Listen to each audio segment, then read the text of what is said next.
Welcome to our channel. Today we how to install Google Cloud Security Checklist for new projects, full guide step by step clearly. Open your web browser and navigate to the Google Cloud Console at console.cloud.google.com. Log in with your Google account credentials. If prompted, select or create a new project for your cloud resources. Once inside the project dashboard, locate the navigation menu on the left side of the screen. Scroll down and click on Security to expand the security settings options.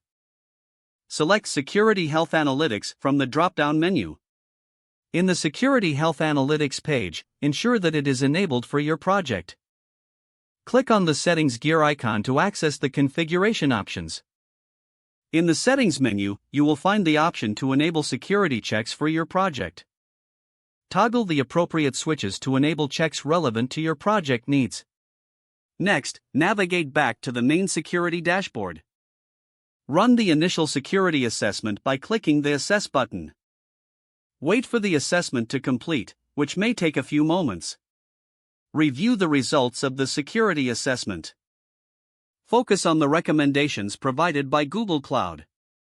For each recommendation, click on the View Details link to understand the implications. Implement the necessary changes as suggested by the security checklist. Return to the Security Health Analytics page and monitor for any new alerts or issues. Regularly revisit this analysis to ensure your security settings are up to date. Incorporate these security practices into your ongoing project management workflow. Adjust configurations as your project evolves to maintain optimal security posture.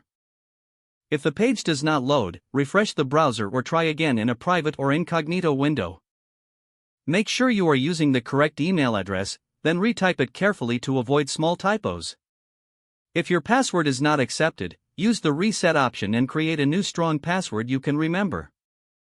Check your spam folder for verification or security emails, then complete any requested confirmation steps.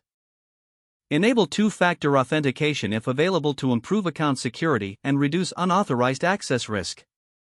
After signing in, review your profile details so your contact information and settings are accurate and current. If you see an error message, note it down and try again after restarting your device and internet connection. Don't forget to like this video and subscribe to our channel for more step-by-step tech guides.